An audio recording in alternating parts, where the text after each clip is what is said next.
अस्सलामुअलैकुम। प्रोग्राम तजिया के साथ मैं हूं उमर दराज गोंदल। हमने ये गुज़श्ता रोज़ देखा कि खैबर पख्तूनख्वा में पाकिस्तान तहरीक इंसाफ की पार्लिमानी पार्टी का जो इजलास है वो खबरों की जीनत बना और उसमें तहरीक इंसाफ के कई जो MPs हैं वो शामिल नहीं थे या उसमें शरीक नहीं थे, जिसकी वजह से ये अफवाहें जोर पकड़ रही हैं कि क्या तहरीक इंसाफ खैबर पख्तूनख्वा के अंदर वाकई ही कोई फॉरवर्ड ब्लॉक बन चुका है और क्या सुहेल आफरीदी की हुकूमत को वाकईतन इससे कोई खतरा दरपेश है, या फिर ये तहफुजात हैं या नाराजगियां हैं जो आमतौर पर बजट के आसपास अरकान असम्बली की होती हैं, जिसमें उनके बहुत सारे काम होने वाले होते हैं, वो हुकूमत के ऊपर दबाव डालते हैं और हुकूमतें उन मामलात को ठीक करती हैं। लेकिन इस वक्त तहरीक इंसाफ जो है वो खैबर पख्तूनख्वा से हटकर असल बात जो है वो गिलगित बल्तिस्तान के इलेक्शंस भी हैं, जहां पे नवाज शरीफ साहब के लिए आज NOC हो गया। बिलावल जरदारी साहब ने आज वहां जलसे से खिताब किया। बिलावल जरदारी साहब के जलसे के ऊपर बात करने से पहले ये भी बताएं कि तहरीक इंसाफ के जो बैरिस्टर गौहर हैं चेयरमैन, वो भी वहां पर पहुंचे हैं। लेकिन आज जो बिलावल जरदारी साहब की स्पीच है वो बहुत इंटरेस्टिंग है। उसमें मुमकिना तौर पर 28वीं तरमीम के हवाले से भी कुछ ऐसी गुफ्तगू हुई है जो इशारों किनायों में है, जो इस्लामाबाद में चमगोइयां थी। आज बिलावल जरदारी ने पब्लिक डोमेन के ऊपर उसके बात करके ये उन अफवाहों को तकवीत दी है कि 28वीं तरमीम में कराची और गवादर को विफाक के मातहत लाया जा रहा है। आज उन्होंने कहा कि वो हर चीज को इस्लामाबाद से चलाना चाहते हैं, गवादर और कराची को भी इस्लामाबाद से चलाना चाहते हैं। बिलावल जरदारी ने क्या कहा, जरा पहले उनकी जबानी सुनी। वो हर चीज को इस्लामाबाद से चलाना चाहते हैं। गवादर को भी इस्लामाबाद से चलाना चाहते हैं, वो कराची को भी इस्लामाबाद से चलाना चाहते हैं। इस्लामाबाद वाले जब फैसले करते हैं आपने तो उसका नुकसान भुगता है। अब ये मुमकिन वो डिबेट है जो 28वीं तरमीम के ऊपर हो रही थी, इससे हट के उन्होंने फॉर्म 45 और 47 की भी बात की कि हमने कभी फॉर्म 47 के जरिए हुकूमत की दरखास्त नहीं की। बिलावल जरदारी इलेक्शन से पहले फॉर्म 45-47 की बहस को क्यों छेड़ रहे हैं? ये बिलावल जरदारी साहब की और शहबाज शरीफ साहब की जो इत्तेहादी गवर्नमेंट है उसके ऊपर तहरीक इंसाफ तो इल्जाम लगाती थी, लेकिन अब गवर्नमेंट के इत्तेहादी खुद जब ये बात कर रहे हैं तो इस हवाले से क्या मामला हो सकता है? फिर आज सबसे अहम बात जो थी वो कोट लखपत जेल से शाहमूद कुरैशी साहब का एक बयान आता है जिसमें वो कौमी इत्तेफाक राय की बात करते हैं। अब ये कौमी इत्तेफाक राय कैसे मुमकिन है? ये माहौल क्या मुमकिन है जो इतनी पोलराइजेशन है और खासकर तहरीक इंसाफ जब ये इल्जाम लगाती हो कि हमारे लिए कोई पॉलिटिकल स्पेस मौजूद नहीं है? इसके ऊपर हमने बात करनी है। दो मौजूद मेहमानों को प्रोग्राम के पहले हिस्से में हमने दिया। पाकिस्तान तहरीक इंसाफ खैबर पख्तूनख्वा से वजीर इत्तलात खैबर पख्तूनख्वा शफी जान साहब हमारे साथ मौजूद हैं। शफी साहब, आपके वक्त का बहुत शुक्रिया। और मुस्लिम लीग नून की रुकने कौमी असम्बली शुमाइला राना साहब ने हमें ज्वाइन कर लिया। शुमाइला साहब, आपके वक्त का भी बहुत शुक्रिया। जरा आगाज शफी जान साहब से करते हैं। शफी जान साहब, ये तहरीक इंसाफ हर वक्त ही खबरों के अंदर होती है, ये क्या खैबर पख्तूनख्वा में हुआ है? तो ये बताइए कि कोई वाकई बगावत हो रही है, हुकूमत कोई खतरे में आप लोगों की? सबसे पहले उमर साहब आपका शुक्रिया। जहां तक खैबर पख्तूनख्वा की हुकूमत की बात है तो मैंने तो कल बड़े कैटेगरी के लिए अल्फाज में ये कहा था कि अल्लाह के बाद और फिर लीडर इमरान खान साहब के बाद सुहेल आफरीदी साहब को दुनिया की कोई कुव्वत नहीं हटा सकती। इससे ज्यादा क्लियर मैसेज हम नहीं दे सकते। कल जो पार्लिमानी मीटिंग हुई वहां पे 75 लोग मौजूद थे और बाकी लोग भी हमसे राब्ते में थे। बाकी 5 इस वक्त आउट ऑफ कंट्री हैं। कुछ लोगों की घरों में शादियां थी तो कुछ 1-2 बीमार थे। कुछ से अपने हलकों में होने की वजह से राब्ता नहीं हो पाया। हम बड़े कंफर्टेबल पोजीशन में हैं। ये जो मफरूजे कल से परसों से आप देख रहे हैं, कोई 50 कोट कर रहा है, कोई 75 कोट कर रहा है, तो कोई 60 कोट कर रहा है, कोई 54 कोट कर रहा है। कोई खतरा नहीं है खैबर पख्तूनख्वा में, ना ही कोई फॉरवर्ड ब्लॉक है। यहाँ तहरीक इंसाफ की ये बहुत ही बड़ी खूबी है कि ये वन मैन आर्मी की पार्टी है और वन मैन आर्मी जो है वो इमरान खान साहब है।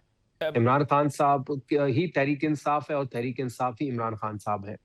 जो इमरान खान साहब के नामजद करदा अपॉइंटमेंट होगी, जैसे कि इस वक्त CM अफरीदी साहब हैं तो तमाम लोग उनके साथ मुत्तहिद हैं, उनके एक पेज पे हैं। जब अली अमीन साहब को इमरान खान साहब ने नामजद किया था तो तमाम MPs उनके पीछे खड़े थे। अभी CM अफरीदी साहब उनके नामजद करदा वजीर आला है तो तमाम लोग उसके पीछे खड़े हैं।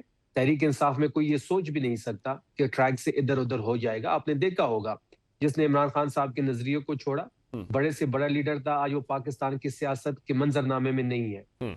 लेकिन जिन लोगों ने इमरान खान साहब के बयानियों को पकड़े रखा, जो उनके साथ खड़े रहे, जो वजन उठाते रहे, आज वो पाकिस्तान की सियासत के चमकते सितारे हैं।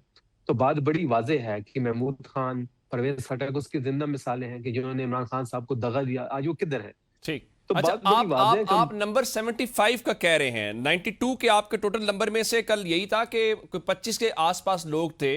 गंडापुर साहब भी शरीक नहीं थे, फिर ये भी मालूम पड़ा कि गंडापुर साहब ने सोहेल अफरीद साहब ने कोई एक इल्ज़ाम दोहराया, फिर उसका जवाब उनका वही उनके जुमले दोहराए कि आप नाम क्यों नहीं लेते। तो गंडापुर साहब की सपोर्ट भी आपकी काबीना को और हुकूमत को हासिल है? देखिए, अब कल 75 लोग मौजूद थे पार्लिमानी मीटिंग में। गंडापुर हम साहब भी थे? नहीं, गंडापुर साहब मौजूद नहीं थे। और गंडापुर साहब जब से वजारत आला से उन्होंने इस्तीफा दिया है, तो वो पार्लिमानी पार्टी की जो मीटिंग्स होती हैं उसमें वो शरीक नहीं होते। अच्छा। उसके बाद में जब से वो वजीर आला से उन्होंने इस्तीफा दिया है, वो किसी भी पार्लिमानी मीटिंग में नहीं आए। इसके अलावा 75 लोगों के अलावा इस वक्त 5 लोग हमारे जो हैं वो आउट ऑफ कंट्री हैं। 3 लोग हज पे हैं, जिसमें एक तारिक अरियानी साहब आज वो आ गए हैं, उनकी मुलाकात भी अभी सीएम साहब से हुई है। बाकी 4 लोग इस वक्त आउट ऑफ कंट्री हैं। 3 लोग जो हैं वो जीबी के इलेक्शन में हैं। 2 लोगों से जो है वो राब्ता हमारा नहीं हो रहा था। और 3 लोगों के घर पे शादी है, जिसमें मुनीब साहब हैं, जिसमें हमारे एक और एमपी हैं, एक की बेटी की शादी है और एक की भतीजे की शादी है। तो हम बड़े कंफर्टेबल पोजीशन में हैं। अच्छा शुमाइला साहब, ये बताइए कि ये जो तहरीक इंसाफ के हवाले से इख्तलाफात, ये सारी बातें ये तहरीक इंसाफ में हैं या मुस्लिम लीग नून के अंदर भी डिफरेंस ऑफ ओपिनियन तो होता है? हम सुनते आए हैं नून शीन इस किस्म के बहुत सारे धड़े मुस्लिम लीग नून के अंदर भी थे। तो ये बिल्कुल वैसे ही मामूल के इख्तलाफात आप लोग समझते हैं अगर सवीर मामलात हैं, तो कहीं आप तो नहीं पीछे पीटीआई के खिलाफ कोई साजिश कर रहे हूँ? बिस्मिल्लाहिर्रहमानिर्रहीम, बहुत शुक्रिया। देखें उमर गोंदल साहब, बात यह है कि हर जमात के अंदर डिफरेंट स्कूल ऑफ थॉट्स होते हैं, डिफरेंट माइंड होते हैं, ओपिनियन होते हैं, और जमातों के अंदर जो है वो इख्तलाफ राय भी होती है। हमारी जमात में कभी भी नून से शीन और शीन से मीम जो है उसके लोगों ने ख्वाब तो देखे, लेकिन नून से शीन नहीं निकली। नून नून ही है, वफाक में भी है और सूबे में भी है, नून नून ही है। ठीक, हमारे कोई धड़ेबंदी नहीं है अल्हम्दुलिल्लाह।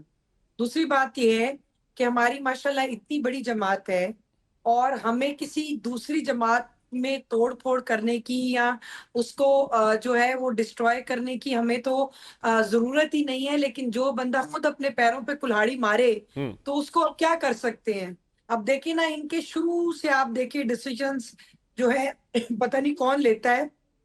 इन्होंने पहले सुन्नी इत्तेहाद को ज्वाइन किया, वो भी तो वो नून लीग का डिसीजन तो नहीं था। ठीक। इन्होंने पहले कहा कि जी ज़िमनी इलेक्शन में जाना है, फिर इन्होंने कहा जी बाइकआउट करना है, फिर जुज़वी बाइकआउट की तरफ आए। तो ये सारी चीजें नून लीग ने तो नहीं कही थी। मुज़ाकरात की टेबल पे नून लीग ने कहा कि आप आए बैठे। एक इनका स्कूल जो है स्कूल ऑफ थॉट कहता है कि जी बैठे इनके साथ, दूसरा कहता है नहीं जी हमने इनके साथ बैठना ही नहीं है। तो इनके असल में था धड़ेबंदी बहुत है। असल में जमातों के अंदर बहुत ज्यादा धड़ेबंदी अगर हो तो जमातें जो हैं वो मेरा ख्याल है परवान नहीं चढ़ती, वो बल्कि पीछे की तरफ जो है वो आती हैं। जमातों के अंदर कंस्ट्रक्टिव रोल जो जमात का होता है उसमें बहुत ज्यादा प्रॉब्लम्स आती हैं। ठीक, मेरा जो जाती राय है। ठीक। अच्छा, मैं शुमाइला साहब एक चीज़ और आपसे जानना चाहता हूं कि अगर वहां पर कोई इख्तलाफात हैं या जिस तरह से शफी जान साहब तो उसकी तरदीद कर रहे हैं, तो ज़ाहिर है कि आपकी इत्तेहादी वहां पर मौजूद हैं। फैसल करीम कुंडी साहब आपके गवर्नर हैं पीपल्स पार्टी के। तो कोई मुस्लिम लीग नून और पीपल्स पार्टी सोच रहे हैं किस तरह माजी में विफाकी हुकूमत को अलवी साहब सदर कहा करते थे कि एतमाद का वोट लें, तो आप भी सोहेल अफरीद साहब को कह दें कि एतमाद का वोट लें? देखिए, अभी तक तो हम जस्ट अपना इलेक्शन की जो है वो तैयारी कर रहे हैं और अपनी इलेक्शन कैंपेन जो है वो चला रहे हैं। हमारे कुछ जो सीनियर लीडरशिप है वो वहां पे मौजूद है और एक्सपेक्टेड है कि कल इंशाल्लाह जो साबिक वजीर आजम और जो पार्टी के हमारे जो लीडर हैं मियां मोहम्मद नवाज शरीफ साहब, वो कल जो है वो गिलगित बल्तिस्तान का दौरा भी कर रहे हैं। नवाज साहब कल जा रहे हैं। आपने ये भी देखा कि उन्होंने अपने जाने से पहले हमने एनओसी जो है वो अप्लाई किया था। देखिए, कल का एक आपका मौजू बहस था कि शायद ये कानून जो है ये पीटीआई के लोगों के लिए शायद उनको हम रोकना चाह रहे हैं। आप मुझे ये बताएं कि हर इलाके के हर जिले के जो है वो हालात और ग्राउंड वैल्यू रियलिटीज जो हैं वो डिफरेंट होती हैं।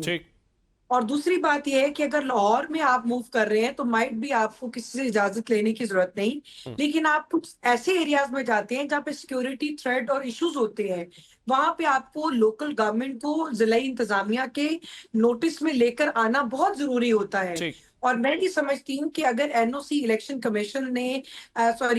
कमीशन ने अगर अपना जो कोड ऑफ कंडक्ट है वो वजह किया है, तो उसको पीएमएलएन को जितना हम उसको फॉलो कर रहे हैं उतना तहरीके इंसाफ वालों को आप कह भी रही हैं उसको कि फॉलो लेवल करना प्लेइंग फील्ड चाहिए। है, बस कानून और ज़ाब्ते को फॉलो करें। शफी जान साहब, मुझे ये बताइए कि माजी में जब इस किस्म के इख्तलाफात चीज़ें होती थी तो आपके सदर थे डॉक्टर आरिफ अलवी साहब, वो कहते थे कि आप लें जी एतमाद का वोट लें। इवन खान साहब ने अपने दौरे हुकूमत में एतमाद का वोट लिया जब एक वक्त में इस्लामाबाद की जो सेनेट की सीट थे वो हार गए थे।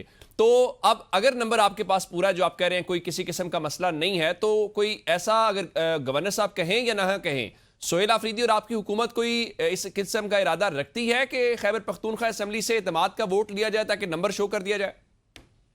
देखिए उमर साहब, मैंने पहले भी इस बात को क्लियर किया कि हम बड़े कंफर्टेबल जोन में हैं। एतमाद की वोट की लेने की कोई जरूरत नहीं है। कुछ दिनों में बजट पेश हो रहा है और आप देखेंगे कि तमाम तर चीजें आपके सामने आ जाएगी कि हम बड़े आराम से बजट भी पास कर लेंगे और हमारा जो फिगर है वो भी बरकरार रहेगा। बिल्कुल ठीक। बड़ी जबरदस्त डिस्कशन जारी है। सिलसिले को गुफ्तगू के सिलसिले को आगे बढ़ाएंगे, लेकिन एक ब्रेक के बाद।